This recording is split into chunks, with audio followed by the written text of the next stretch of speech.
Gujarat number 1 news channel news 18 Gujarati हूँ છું સિદ્ધાર્થ ધોળકિયા। મહત્વના સમાચારથી કરીએ શરૂઆત। ખેડાથી સમાચાર। કપડવંજ પાલિકાના વેરા વિભાગમાં કૌભાંડ મામલે તપાસનો ધમધમાટ શરૂ થઈ ચૂક્યો છે। વેરા વિભાગના 2 કર્મીઓએ પબ્લિકના વેરાના રૂપિયા 34 લાખથી વધુ અંગત કામમાં વાપરી નાખ્યાની ચર્ચાએ જોર પકડ્યું છે। 20 દિવસ પહેલા નવા આવેલા ચીફ ઓફિસર દ્વારા સમગ્ર મામલે તપાસ શરૂ કરાવાતા પાલિકામાં દોડધામ મચી છે। પાલિકાના સત્તાધીશો દ્વારા કર્મચારીઓ પાસે વાપરેલા નાણાં ભરાવી દઈ મામલો સગેવગે કરવા માટે થઈ રહેલી મથામણ।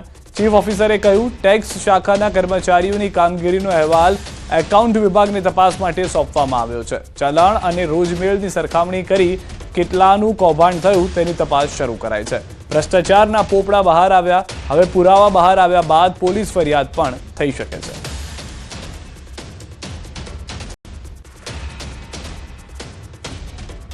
પાલિકા દ્વારા અત્યારે મેં ટેક્સ શાખાના જેટલા કર્મચારીઓ છે એમના દ્વારા જે પણ કામગીરીનો અહેવાલ મને મળેલ છે અને એ મેં એકાઉન્ટ શાખાને પરત કરેલ છે। એકાઉન્ટ શાખા મેળવણું કરી અને ત્યારબાદ મને રિપોર્ટ રજૂ કરશે, પછી હું આગળ તમને કહી શકીશ। ચલણ અને જે રોજમેળ છે બંને ચેક કરવા પડે અને બંને ચેક કરવાની કામગીરી અત્યારે ચાલુમાં છે। તો હાલમાં કઈ રીતે આ આખું કૌભાંડ થયું છે, કઈ રીતે ટેક્સના રૂપિયા જે હતા ત્યાં કર્મચારીઓ વાપરી ગયા છે, રોજમેળની ચકાસણી કરવામાં આવી રહી હોવાનું ચીફ ઓફિસર તો કહી રહ્યા છે, પરંતુ કોણે આ રૂપિયા વાપરવા સુધીની જાણ હોવા છતાં કંઈ બોલ્યા નથી, એ તમામ લોકોને સાણસામાં લાવવાનો પ્રયાસ કરવામાં આવશે। અમદાવાદથી સમાચાર। કેનાલમાં કાર ખાબકવા મુદ્દે સૌથી મોટો ખુલાસો। પોલીસની પ્રાથમિક તપાસમાં મોટો ખુલાસો। 6 થી 7 લોકોએ રીલ બનાવવા કાર ભાડે લીધી હતી। 3500 રૂપિયામાં કાર ભાડે લીધી હતી। અકસ્માત સર્જાયો ત્યારે સગીર કાર ચલાવતો હતો। 2 સગીરના મૃતદેહ મળ્યા। ક્રિશની શોધખોળ ચાલુ છે। એમ ડિવિઝન ટ્રાફિકના ગુનો દાખલ કરી લેવામાં આવ્યો છે। તે બાદ તપાસ પણ ચાલુ થઈ ચૂકી છે।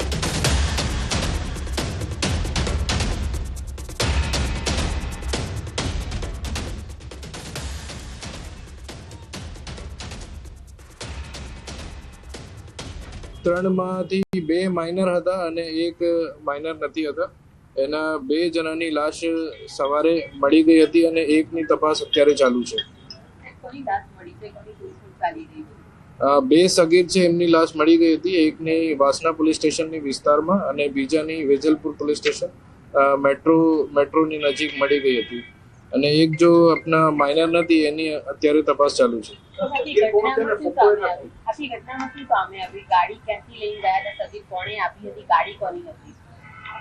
6-7 જણો યુવા આપના સગીર અને 19-20 વર્ષનો યુવા હતા। એને ફોટો પડાવી અને રીલ બનાવવા માટે આ બ્લેક સ્કોર્પિયો ભાડે પર લીધેલી હતી। હિમાલયન મોલ નજીક એક ટૂર એન્ડ ટ્રાવેલથી એમાંથી એને 3500 રૂપિયાની એક ગાડી 4-5 કલાક માટે લીધેલી હતી। કેનાલની નજીકની જગ્યા છે અને ખાલી જગ્યા છે, તો એક સારી જગ્યા છે કે એમાં ફોટો અને વિડીયો પડાવવા માટે એમનાથી એમને અગાઉ પણ કોઈ વિડીયો છે એની માહિતી મળી છે, પણ વધુ તપાસમાં મળશે। બીજા લોકો સાથે આવ્યા હતા એવું કંઈ જાણવા મળ્યું? 6-7 લોકો હતા ઉપર અને બીજી માહિતી તપાસ પછી મળશે। 2 સગીરમાંથી 1 સગીર હતા જો ગાડી में ડ્રાઇવિંગ સીટ પર હતા। કોઈ યુવતી હતી કે કેમ સાથે? ના કોઈ યુવતી। તો ઘટનાની જાણ થતાં જ સૌપ્રથમ પીસીઆર વાન પહોંચી હતી, જેમાં ફરજ બજાવતા પોલીસ કોન્સ્ટેબલ મનોજ મકવાણાએ રેસ્ક્યુ માટે જીવને જોખમમાં મૂક્યો। સ્કોર્પિયો ગાડીમાં એક યુવક ફસાયો હોવાનું સ્થાનિકે જણાવતા દોરી લઈને કેનાલના પાણીની અંદરમાં ગયા। કેનાલમાં કૂદી કારનો કાચ તોડ્યો, પરંતુ કારમાં કોઈ મળ્યું નહીં। લોકોએ પોલીસ કોન્સ્ટેબલની હિંમતને પણ બિરદાવી હતી।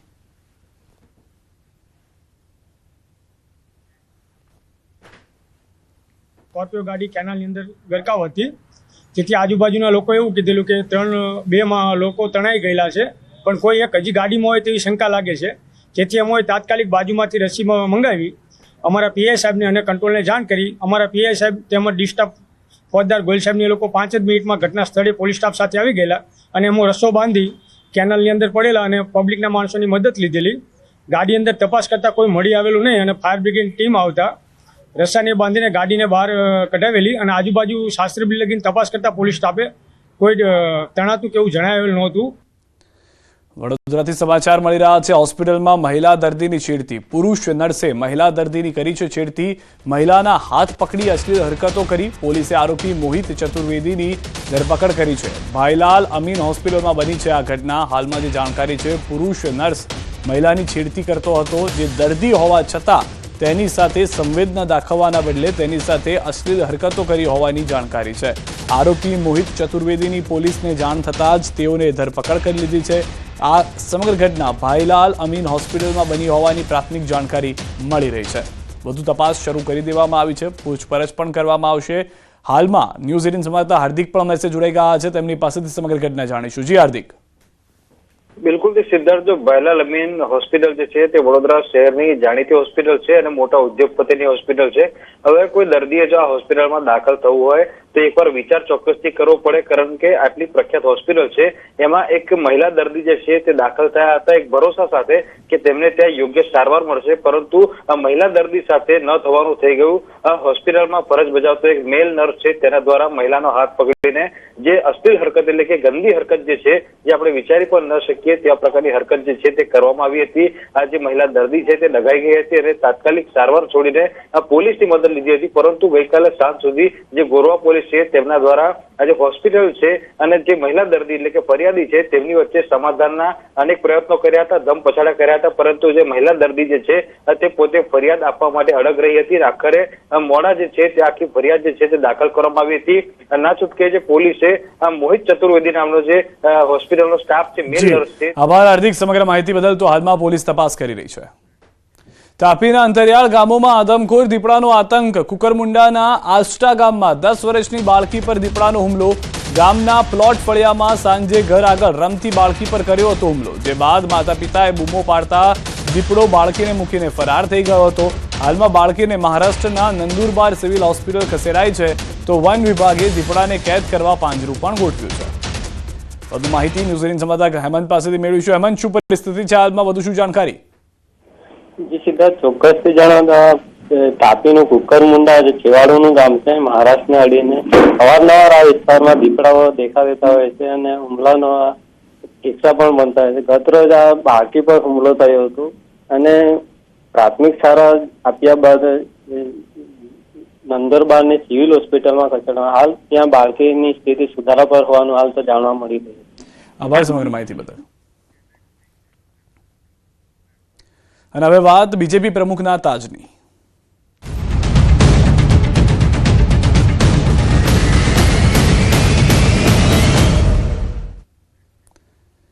ગીર સોમનાથ જિલ્લા ભાજપ પ્રમુખનું નામ જાહેર કરાયું। શહેર ભાજપના પૂર્વ મહામંત્રીના નામ પર લાગી છે મહોર। જિલ્લા ભાજપ પ્રમુખ તરીકે ડોક્ટર સંજય પરમારના નામ પર લાગી છે મહોર। ચૂંટણી અધિકારી સુરેશભાઈ ગોધાણી, ક્લસ્ટર ઇન્ચાર્જ મોહનભાઈ કુંડાળિયા, સહ ચૂંટણી અધિકારી અશ્વિનભાઈ ઝાલા સહિતના ઉપસ્થિત રહ્યા અને બંધ કવરમાંથી નામની જાહેરાત કરવામાં આવી।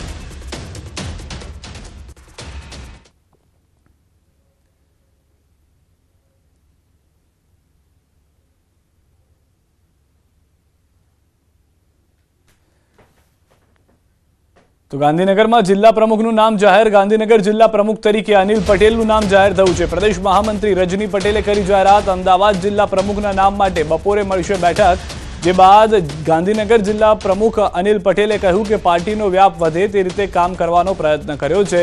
જે કામો બાકી છે તે આવનારા દિવસોમાં પૂર્ણ થઈ જશે।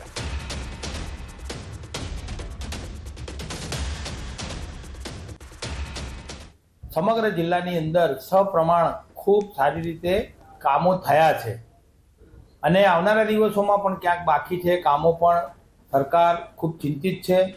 દેગામ ક્યાંક મારો પછાત તાલુકો છે, છતાં પણ ત્યાં પણ નગરપાલિકાના માધ્યમથી ગટરના પ્રશ્નો છે એ પણ આવનારા દિવસોમાં ઉકલી જવાના છે।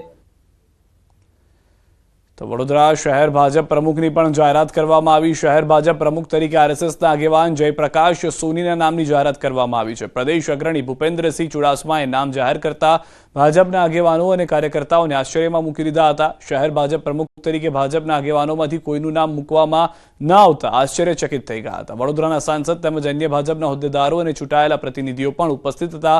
44થી વધુએ ઉમેદવારી પત્રો ભર્યા હતા, પરંતુ તેમાંથી એક પણનું નામ જાહેર કરવામાં ન આવ્યું. નવનિયુક્ત પ્રમુખ જયપ્રકાશ સોનીએ જણાવ્યું હતું કે સંગઠનથી મોટું કોઈ નથી અને આવનાર સમયમાં સૌ કાર્યકરો અને હોદ્દેદારોને સાથે રાખી આગળ વધીશું.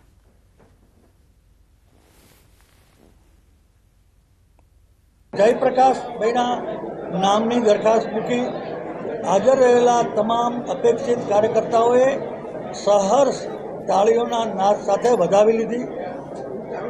સંસદ સભ્ય ડૉક્ટર જોશીએ અને ધારાસભ્ય ભાઈ કેવુરભાઈએ ભાઈ વિજયભાઈએ મૂકેલી દરખાસ્તને ટેકો આપ્યો છે.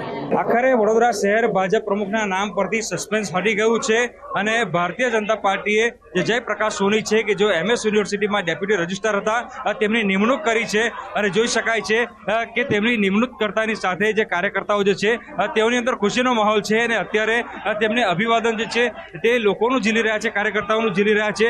ઉલ્લેખનીય બાબત છે કે વડોદરા ભાજપમાં જે છે તે લાંબા સમયથી ભાંજગઢ ચાલતી હતી, પરંતુ જે મોવડી મંડળ છે, પ્રદેશ છે, તેમના દ્વારા એક નવું જ નામ જે છે તે જાહેર કરાતા જે ભાજપના કાર્યકર્તાઓ છે તેઓ આશ્ચર્યમાં મુકાયા છે. બીજી વાત કરીએ તો તે અત્યારે જે નવા પ્રમુખની જાહેરાત કરવામાં આવી છે તેઓ વર્ષોથી સંઘ સાથે જોડાયેલા છે અને ક્યાંક ને ક્યાંક આ જ પાસું જે છે તેમને કામ લાગી ગયું છે. પરંતુ MS યુનિવર્સિટીના તે ડેપ્યુટી રજિસ્ટ્રાર તરીકે જ્યારે ફરજ બજાવતા હતા ત્યારે તેમના દ્વારા ગઈકાલે જે છે તે રાજીનામું આપી દેવામાં આવ્યું હતું અને આજે તેમના દ્વારા જે વડોદરા શહેર ભાજપ પ્રમુખ છે તેમના પદભાર સંભાળશે. સર, શું કહેશો? પહેલા તો સૌથી પહેલા ખૂબ ખૂબ શુભેચ્છા. પ્રમુખની જવાબદારી મળી છે, કાર્યપદ્ધતિ કેવી રીતે? તો વલસાડ જિલ્લા ભાજપના નવા પ્રમુખ તરીકે ફરી એક વખત વર્તમાન પ્રમુખ હેમંત કંસારાને રિપીટ કરવામાં આવ્યા છે. હેમંત કંસારાને રિપીટ કરવામાં આવતા તેમના સમર્થકો અને કાર્યકર્તાઓમાં ઉત્સાહનો માહોલ છે. આજે વલસાડમાં નવા પ્રમુખની વરણી માટે બેઠક મળી હતી, જેમાં પ્રદેશમાંથી જશવંતસિંહ ભાભોર સહિત વલસાડ ડાંગના સાંસદ ધવલ પટેલ અને જિલ્લા ભાજપના અગ્રણીઓ અને કાર્યકર્તાઓ મોટી સંખ્યામાં ઉપસ્થિત રહ્યા હતા. ભારતીય જનતા પાર્ટીના યશસ્વી અધ્યક્ષ માન્ય શ્રી CR પાટીલ સાહેબ અને ગુજરાત પ્રદેશ ભારતીય જનતા પાર્ટીનું સંગઠનનું સૌ માળખાએ મારી પર જે બીજી વખત પસંદગી ઉતારી છે એ બદલ હું ગુજરાત પ્રદેશ ભારતીય જનતા પાર્ટીના યશસ્વી અધ્યક્ષ CR પાટીલ સાહેબ અને સમગ્ર સંગઠનની ટીમનો ખૂબ ખૂબ આભાર માનું છું. બધા સાથે મળીને હેમંતભાઈ કંસારાને આજે ભારતીય જનતા પાર્ટી વલસાડ જિલ્લાના પ્રમુખ તરીકે એમની નિમણૂક આપી છે. એમને અનઇલેક્ટેડ ઓપોઝ થયા છે. એમને બધાને ભારતીય જનતા પાર્ટીના કાર્યકર્તાઓ બધાએ એમને સમર્થન આપ્યું છે. તાપી જિલ્લા ભાજપ પ્રમુખ પદે જિલ્લા પંચાયતના પૂર્વ પ્રમુખ સૂરજ વસાવાની નિમણૂક કરવામાં આવી છે. સોનગઢ મુકામે ગુજરાત પ્રદેશ ભાજપના ઉપાધ્યક્ષ જગદીશ બગદાણાની ઉપસ્થિતિમાં ભાજપના આગેવાનો સહિત મોટી સંખ્યામાં કાર્યકર્તાઓની હાજરીમાં સૂરજ વસાવાની વરણી કરવામાં આવી. તાપી જિલ્લાના પ્રમુખ તરીકે સુરજભાઈ વસાવાને પાર્ટીએ જવાબદારી સોંપી છે અને આ જિલ્લાના જે પૂર્વ પ્રમુખ મયંકભાઈ જોશીએ તેમના નામનો પ્રસ્તાવ અહીં રજૂ કરીને મહામંત્રીશ્રીએ ટેકો આપીને વિધિવત રીતે સુરજભાઈ વસાવાને તાપી જિલ્લા ભારતીય જનતા પાર્ટીના પ્રમુખ તરીકે જાહેર કર્યા છે. અમારા તત્કાલીન પ્રમુખશ્રીઓ ડોક્ટર જયરામભાઈ ગામિત સાહેબ, મયંકભાઈ જોશી સાહેબે જે રસ્તે સંગઠનને મજબૂત બનાવવા માટે કામગીરી કરી છે એ જ રસ્તે એમના સાથ અને સહકારથી ભારતીય જનતા પાર્ટીના સંગઠનને ગામે ગામ બુથે બુથ સુધી મજબૂત બનાવવા માટે હું તન મનથી કામગીરી કરીશ. તો છોટાઉદેપુર જિલ્લા ભાજપ પ્રમુખ પદ માટે સંકલન બેઠક પૂર્ણ. છોટાઉદેપુર જિલ્લાને ભાજપના મળ્યા નવા પ્રમુખ. જિલ્લા ભાજપ પ્રમુખ તરીકે ઉમેશભાઈ રાઠવાની નિમણૂક થઈ છે. પ્રમુખની વરણી કરવા પ્રદેશ ભાજપના ભૂપેન્દ્રસિંહ ચુડાસમા રહ્યા ઉપસ્થિત. નવનિયુક્તિ પ્રમુખને ફુલહારથી વધાવવામાં આવ્યા હતા. નવનિયુક્ત પ્રમુખ અગાઉ પૂર્વ જિલ્લા ઉપાધ્યક્ષ અને જિલ્લા પંચાયત પૂર્વ કારોબારી ચેરમેન રહી ચૂક્યા છે.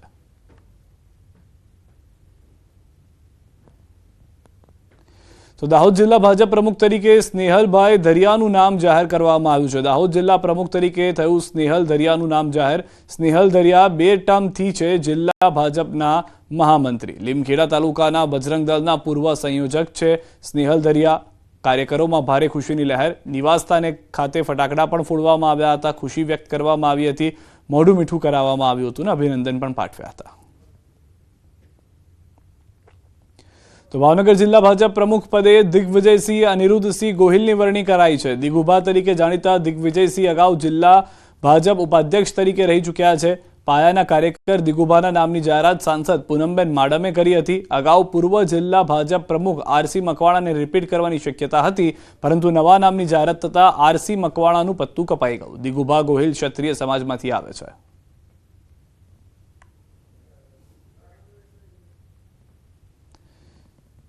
ક્યારેય પણ એમને એવું નહીં થાય કે મને મારા પ્રમુખની લાગણી નથી મળી. અને આવતા દિવસોની અંદર લોકો જે ભારતીય જનતા પાર્ટી ઉપર વિશ્વાસ મેકે છે, આ વિકાસની રાજનીતિને, નરેન્દ્રભાઈના નેતૃત્વને, અહીંયા ભૂપેન્દ્રભાઈના નેતૃત્વને જે સ્વીકારે છે, એમાં પણ ઉત્તરોત્તર કેમ વધારો થાય, એ વિકાસની રાજનીતિની અંદર ભાવનગર જિલ્લો વિકાસમાં કેમ આગળ વધે, એની માટે પણ અમારો પ્રયાસ હતો. તો ગુજરાતના જિલ્લા ભાજપ પ્રમુખોની વરણી થઈ રહી છે. અમદાવાદ જિલ્લા ભાજપ પ્રમુખ પદે શૈલેષ દાવડાની જાહેરાત થઈ છે. ભાજપ સંકલન સમિતિની બેઠકમાં ચૂંટણી અધિકારી પપ્પુ પાઠકે આ જાહેરાત કરી છે. ઉપરાંત વર્તમાન પ્રમુખ હર્ષદ ગિરી ગોસાઈએ પણ ટેકો જાહેર કર્યો છે.